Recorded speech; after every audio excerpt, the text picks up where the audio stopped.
walaal waxa weeyaan tiimkayga anagu waa joogna inta badan waxaan kusoo dhaweynaya barayaa insha Allah bilan karim maanta saraakiil ka tirsan ciidanka damiska qaranka Jamhuuriyadda Soomaaliland ugu horeeyo Macalin Yuusuf isoo kale Mustafa Taqaan iyo walaalkeena kale khabar marka waxaan doonaynaa inuu ku qaadano maanta halkan insha Allah bilan karim dadku waa maqaadir ilaahay nagu ma keeno bilan karim laakiin sidee looga hortagaa ya haddiise ay dhacdo maqaadirtaas sidee baynu nafteena iyo goobteena ka shaqeyno u badbaadin karnaa ayaynu insha Allah bilan karim aynu ku qaadan doonaa maanta ciidankana lagu mahadnaqaynaa heelanaanta ay qarankooda iyo dadkooda iyo bulshadooda iyo shirkadooda u garab taagan yihiin sidii ay wax ugula qaban lahaayeen ku saabsan badbaadada naftooda iyo noloshooda iyo hantidooda marka waan ku ammaanaya ciidanka insha Allah bilan ciidanku waa yani خير إلهي نوصل تري وفرصة أن هذين الكفاءة سنوبهم ونوبها يا شركتها كلنا لما تكين الكفاءة لسان وأقونت ذا الكفاءة سيلو بالتالي لها نقطة قفك بين آدم كحقوق على سنة في خمسة مركها وحنكسر ويني 10 كان مع يوسف وقلت نقوم حنا بين مرك وين مرة بعدين ما صدقها إنه نوبل على 10 كان يصير الكفاءة سنوقت جايين حسنا إن شاء الله. نقول شاب معلم inoo sheegay walaalkeen magacaygu waa Yuusuf Muuse waxaan ka soconaa saddexda xubnood ciidanka dibdemiska qaranka hortii la soo bilaabay marka 2014 asaaskiisii aad ka wareysaan imanka ilaa hadda wuxuu marayaa meel wanaagsan gobolada badan waan gaadhnay Boorama Wajaale Gabiley hagana ilaa Burco waan joognaa Hargeysa kale ilaa 3-4 xarumood bay noqonaysaa imanka marka laga soo bilaabo Maxamed Cali controlkii hore iyo ka iyo taliskood garanaysan shaqada dawladda marka dibdimiska laba shaqo qabtaa laba qaybihiis waa laba qaybood baa ugu muhiimsan marka laga yimaado qaybaha kala duwan iyo waxa uu leeyahay daily tiraya ee shaqooyinka bulshada aanu hayna dhameystiraya marka labada qaybood ugu muhiimsan ee adeegga ee bulshada aanu gaarsiinaa waa laba adeeg baan bulshada gaarsiinaa adeegga koowaad waxa weeyaan emergency ama gurmadka meeshii wax laga soo sheego meeshii gurmad looga baahdo nooc doona ma noqdo dabka main u ah oo barbilow ah waxa kale oo kamid ah marka humanitarian service amba adeegga bulshada ee bani'aadantinimo marka humanitarian service-ka waxa soo galaysa wax kasta oo nolol ku jirto gurmadkooda oo wad dareentaan aba wad maqashaan kulli qaybaha kala duwan ee loo gurmado marka laga yimaado dadka qaybaha kale noolaha aan inaynu gurmino dhamaanteynba waana wax ilaahayna faray si gaarana waxaan anagu dibdimisan waxaan dawladda u qabanaa xukuumadda waxa weeyaan tirsanay marka inta laga yimaado tababarkeena kulli wuxuu ku saabsanaan doonaa insha Allah safety waliba fire safety health and safety baa la isku yiraahdaa si guud mashruucan marka qaybo kala duwan buu leeyahay fara badan hay'ad kastana waa qasab in health and safety-ga marka koowaad laga fikiro waxa la yiraahdaa waxa ugu muhiimsan ee meel laga shaqeynayo hay'ad waxa ugu muhiimsan waxa weeyaan human resource bani aadamka goobta ka shaqeynaya iyo shaqaalaha goobta ka shaqeynaya waa most important amba ku ugu muhiimsan weeyaan iyagoo ay yihiin kuwa ugu muhiimsan ba haddana shaqo kasta oo la qabanayo waxa muhiim ama talaabada koowaad ay tahay safety first marka ugu horeyso horta safety qofku sidoo uu shaqeynayo iyo noloshiisa ka caafimaad ahaan iyo waxa weeyaan ka environmental iyo physical ahaan ba inuu caafimaad qab iyo badqab shaqadii ku qaban karo marka haddii shaqadii aad qabanaysid laakiin ay dhibaato ka soo gaarayso waxa weeyaan sumu waad ka qaadayso shaqadii shaqadaas wax macna ku sameynayso marka safety-gu waxa ugu muhiimsan marka koowaad isagoo marka safety-ga qayb kamida uu yahay fire-ku wuxuu noqonayaa marka qayb kamida health and safety marka fire-ku si guud waxa weeyaan positive and negative waliba marka qaar positive-ka waanu ku qabnaa ka badan dhibaatada weyn soo gaarsiyo waxa weeye nolosheena oo dhan fire-ku amba dabku wuxuu leeyahay xiriir mana noolaan karno dab la'aantii ma noolaan karno wax kasta oo horumar oo nolosheena ayaa dab ku xiran haddaynu tahay waxaanu cunaynay waxaanu cabaynay haddaynu dhaxmoonno waxaanu ku diirsanay ama isku diirinaynay marnaba dabka ma maarmayno maanta haddii la yiraahdo oo la idin casuumay waxa weeyaan geel baa la idin qalay amba loo baa la idin qalay amba ari baa la idin qalay xoolaha la idin qalay dil maanta la yiraahdo oo wax aynu ku karsano aynan haysanin degaacha inooga baqteena ninna qofna ku dhiiran maayo waxa weeye xayawaanka amba waxa la inoo qalay hilibka isagoon dab soo marin oo la karinin oo laynoo diyaarin inuu cuno marka gaajo aynu uga dhiman. sidoo kale waxa weeyaan cabitaankeenii baa ku xidhan, shaqooyinkeena caadigaa baa ku xidhan oo tusaalahaan institutionka nimka aan joognaa hay'adan aynu tababarka u bixinayno ee shaqaalihiisu ka shaqaynayaan dee dab la-aantii waxba uma horgelayaanba, wax badan baa ku xidhan magabiina. sidaasoo ay tahay wuxuu leeyahay riskigiisii waxa weeyaan hadday dhibaato timaado noloshaadii shaqadaadii iyo waxa weeyaan hantidaadiiba waad ku waayi kartaa, waana ku baabi'i kartaa. weliba waxaa laga yaabaa inay aad u adkaato sidaad uga soo kabataa. marka su-aasha ugu horreysan doonaya inaan ka jawaabo waxa weeyaan idinku ma debdemis baa tihin maxaad ku falaysaa tababarka? oo idinkaa debdemis oo dowladda adeer u qaabilsane dee markuu dab yimaado un baanu idin yeedhaynaa annaga maxaad naga tababaraysaa ama tababar debdemin maxaan uga baahanay? labadan arrimood soo socda waxay inagu qasbayaan in qof kasta oo bini aadana oo meel ka shaqeynaya adeegsanaya dab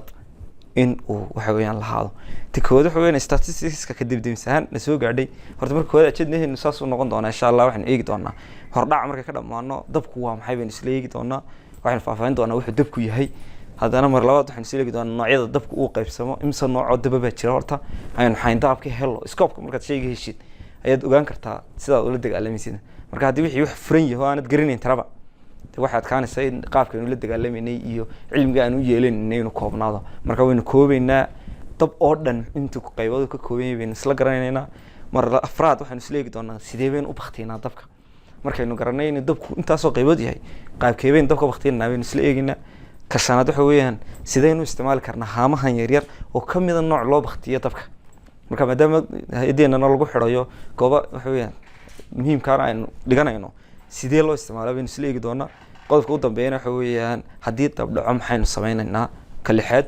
ka u dambeeyana waa practical baynu ku sameyn doonaa, gubitaan amba waxaynu gubno kadibna haanteena intoorsu isticmaali doonaa insha allah. marka intaas si guud ka koobnaanaya labadaa qaybood. qaybta koowaad oo koolka aynu ku qaadano wixii presentation ah, qaybta labaad ah inaynu meel yara gubno kadibna aynu practice gareyno waxa weeyaan extinguishersken amba haamiyaheenna yar ee goobta yaala. sidoo kale noocyada uu ka kooban yahay extinguisherada laftooda iminka qaybteennana qayb qaar baa lasoo dhigaya, qaar kalena way jiraan. marka aynaynu isla fahanno horta inta nooca iyaga laftooda ay yeelanayaan, marka dambena si aynu isticmaalno isla eegno insha allah. marka aynu ka jawaabnay idinku debdemis ma tiidin, laakiin labadan arrimood baa nagu qasbaya. kow ta kood waxa weeyaan bal statisticskan aynu isla yara eegno. guryaha daarta ee gubtay labadii sane u dambeeyey 2018 iyo 2019 haddaynu eegno ka koowaad oo ah 2018 guryaha daarta ee gubtay waxay noqdeen 77 guri oo daara oo dad ku nool yihiin ayuu dab saameeyey. halka 2019 sanadkan imika sii dhammaanaya waxaweyaan maalmaha kooban ee hadheenna uu gubtay 89 guri oo daara. haddaynu hoos sii soconno markaa levelka u horeeya aynu kasoo gudubno oo guryaha daarta waxay isugu jiraan. guryaheena daarta laba qaybood ah, kuwa qaar waa qaar shuba sida kuwan oo kale imika aynu ku jirno oo waxay leeyihiin roofka waxa weeyaan waxaanay lahayn roof ama jiingadiya loox midna male, marka waa shub. kuwaasi way ka awood badan yihiin kuwa kale ee guryaheena daarta inta badan nolosha residentialka amba waxa weeyaan deegaanka u isticmaalo waxa weeyaan kuwa dusha ka ah roofka iyo loox jiingada iyo looxa is haysta ka ah xagga sare. marka labadaa la isku daro guud ahaan dabkooda waa sida. qaybta labaad markaan hoos uga soo degno dadkeena waxaa kaloo jira qayb ku jira guryaha jiingada oo aynu oran karna weliba waxay ka tira badan yihiin maxay dadka kale ku jira guryaha kale. marka labadaa nooc ee guryaha la isku daro marka iyagana 2018 waxaa ka gubtay 69 guri oo jiingada ayaa gubtay. waxaa markaa dheer kuwa aan loo soo sheegin intana waa intii loo gurmaday ama la gaadhay ee warbixinta iyo xogta laga soo qoray. waxa laga yaabaa meelo qaar dadku ay iska baktiisteen dabkii oo laga yaabaa inay namarka debdemiska aqoonin. waxa laga yaabaa inuu koobnaayo aanay u baahnayn in gurmad uu u yimaado. waxa laga yaabaa qaar shufeelo inagu aynaan warba ka haynin. marka kuwaasi kuma jiraan kaliya waa inta annaga na soo gaadhay. 2019 waxaa ka gubtay guryaha noocaasa 83 guri oo jiingada ayaa sanadka sii dhammaanaya dhowrka casho ka hadheen ka gubtay. hoos markaynu soo daadegno waxaa ku sii xiga guryaha kale aqal Soomaaliga ee Soomaalideenu waxa weeyaan inta dee hooseysa ay aad u isticmaasho oo waliba muddooyinka u dambeeyay waxa weeyaan barakacyaal badan aynu leenahay. Hargeysa waliba ay aad ugu badan yihiin. guryaha aqal Soomaaliya 2018 imisa ka gubtay waxaa ka gubtay 46 guri ama 46 guri oo aqal Soomaaliya ba gubtay 2018. halka 2019 markaan ka sii dhamaanayna wax yar ka harsayin bay ku gubtay 177 guri oo aqal Soomaaliya. marka wada ka farqiga aynkaas waxa weeyaan jira. guryaha ganacsiyada kala duwan noocay doonaan ha noqdaan ganacsi oo dhan markaan isku soo duubno 2018 10 guri baa gubto 10 ganacsi halka 2019 ay gubteen 48 ganacsi oo kala duwan taas waa koowaad waad arkaysaa marka halistu inagu hayo dabkii marka ma debdemiis uun baa lagu haleyn karaa maya dee dhammaanteen waxay tahay inaynu iska ilaalino laba arrimood baan iska ilaalinaa haddii wax lagu yimaadaan inta uu yar yahay inaynu la dagaalano iyo marka labaad oo ah inaynu ta koowaad oo alwiqaayatu khayru min al-cilaaj ka hortaga ka wanaagsan daaweynta iyo isdaaweynta marka intaana wixii inagu iman inaynu fahanno halista uu nagu keenayo iyo sida dabku saameyn nagu keenayo kadibna aynu ka hortag profession u sameeyno taas marka debdemiska u muhiim waxa uu ah maaha macnuu marka dhibaato kugu dhacdo in lagu soo gurmado laakiin waxa kale muhiim ah in la yareeyo in dhibaatooyinka dabku yimaadaan halka arrin lagu yareeyana waxa weyn inaan aqoon u yeelano oo capacity academically aan u lahayn kor u qaado caqabad baa jirto waynu wada garanaa dhammaantiina waa laga yaabaa inaad fahansan tihiin curriculumka iyo academic-geena waxbarasho kuma jirto meel laba kuma jirto safety ama fire in aqoon laga helo sida caalamka hadda loogu tababaro carruurta markay yar yihiin lagu soo tababaro dabka iyo sida la isaga daminayo iyo sida looga hortagayo soo loo ilaalinayo qofka noloshiisa inaga markaan carruurteena waxa la baraa sidii wax u cunayaan markay gaajoodaan sidii u sheeganayaan marka waxa weeyaan cid ay islaayaan sidii isaga celinayo sidii u soo dacwoonayo laakiin safety-gii qaybo dhan waxa weeyaan muhiim oo noloshiisa saameyn kale kuma jirto curriculum-keena iyo manhajkeena marka taas waxay nagu qasbaysaa inaynu awood badan siino in wacyigelin la gaarsiiyo dadka oo la kordhiyo academically aqoonta ay u leeyihiin safety-ga si uu u yaraado dabkii imanayay way marka taas statistics adigoo wax ka fahmay arinta labaad waxa weeyaan xog baa jirta tiraahdo dabku wuxuu fidaa 3 mirre ugu horeeya ayuu speedka ugu badanna ku dhaqaaqa inta badan xayndaabka goobtana gaari kara 3 mirre ugu horeeya baqtin kara dibdimiska ugu jooga iminka adiga ahaan taliska kugu dhaw halkii taliska halkii xarunta ugu dhaw waa taliska dhaxaad gadhow koodbuur baa xagan uga dhawaanaya marka kaga soo boodo marka koodbuur wad ogtay inta distance ku jiray 3 mirre wax laga yaabaa 3 mirre wadooyinkeena wado wanaagsan gurmada ma haysano jam fara badan baa jira waxa weeyaan darawaliinteena uma diyaarsanayn in wadooyinka gurmadka ku soo maro ay furaan amba ay waxay u baneeyaan gabadheeda dibdimiska waa gabadh culus oo biyo badan bisidata inta badan waxa soo dhan oo sibirsaday waxay u baahan yihiin marka waqti bay inagu qaadanaysaa inaan soo gaaro 3 mirre ugu horeeyay waxa wax ka qaban kara ama goobta diyaar u ahaan kara waxna si xakameyn kara waa qofka goobta ku sugan marka idinka shaqaaleeya marka maadaama goobtiin shaqada joogtaan 3 mirre ugu horeeyay wax badan baad si qaban karaysaa ugu yaraan xog fiican baad soo gudbin karaysaa in lagu soo gurmado ugu yaraan dadka goobta ku jira ka soo saari kartaan وين ايجي doona talaabooyinka aynu qaadayno marka dabka yimaado ilaahay kale labada arrimood is waafaqay marka waxay nagu kalifayaan inaynu qof walba tababar siino war dabka iska ilaali hadduu dabka ku yimaadana sidan wala dagaalan waayahay markaynu ka gudubno markaas intaas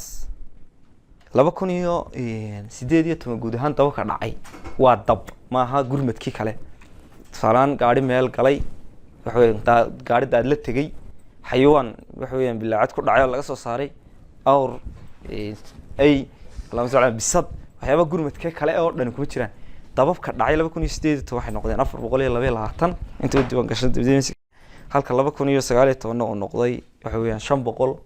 سقاشني أفر طب وحويان سامينيس ديك الدوين قود هان مركا طبعا دعي لو بكون يستيد توان وحكون لنتاي طب gaariga 8 qof baa dab u dhintay noloshoodii ku waayay dab saameeyay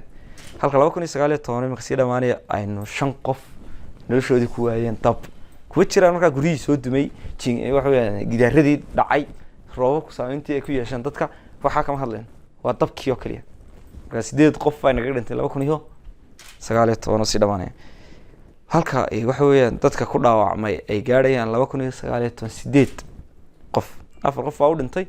8 qofna sanadka 2019 si dhamaanay dhaawac ba ka soo gaaray dab marka xogtaasi waxay noo kalifaysaa inaynu kordhino awoodda wacyi-gelineed si aynu u yareyno khasaaraha dabkeena soo gaaray assalaamu calaykum waxaan aad iyo aad u mahadnaqanaa ciidanka dab-damiska oo maanta na soo booqday noona sameeyay tababar si dabka loo baqtiyo taasoo aan ka faa'iidnay waxyaabo fara badan waxaan ku soo koobi karaa oo aan ka faa'iiday anigu in dabka waxa keena aba dabka waxa wuxuu ku yimaadaa dabku waa 3 shay iska taga dabka soo waxdiida 3 shay iska taga 3 shay hatta mid kamid ah inaan ka saaro mid kamid a marka haddaan ka saaro dabka inuu saa ku baktiyi doono laakiin intii saddexdaas ay jireen inuu dabku saa kusii socon doono. bismillahi raxmaan raxiim. marka koowaad assalaamu calaykum dhammaantiin aad baan idin salaamay gaar ahaan ciidanka dab-damiska taasoo ay maanta nagu soo booqdeen xarunta True Cable TV iyagoo noo fidinayay in ay naga caawiyaan qaybta dab-damiska ama dabaktinta.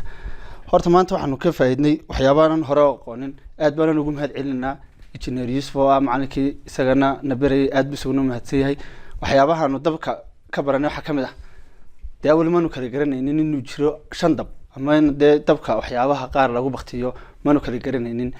anagoo maanta awood uma lihin inaanu dabkii baktino laakiin maanta ahaan waxaanu fahanay inaanu dabka si yar joojin karno aanu si xakameyn karno waxyaabaha dee shirkadda ugu muhiimkaana aanu si gaar ah u ilaalin karno taasoo ciidanka dab-damiskana nagu soo gaarayaan. marka waxaan leeyahay aad iyo aad baa mahadsantiin. bismillaahi raxmaani raxiim. magacaygu waa Mulkheer Cabdirashiid Xuseen waxaan ka mid ahay shaqaalaha True Cable. waxaan soo booqday ciidanka dab-damiska waxaan aad ugu mahad celinaa macallin engineer Yusuf oo aad maanta waxyaabo badan oo dabka kamid ah oo aan marka hore aqoon aan u lahayn anagu aan ka faa'iidnay waxaan ugu mahad celinaa in iyaga oo haddana waqtigooda noo soo horay aad baan u mahadsanay.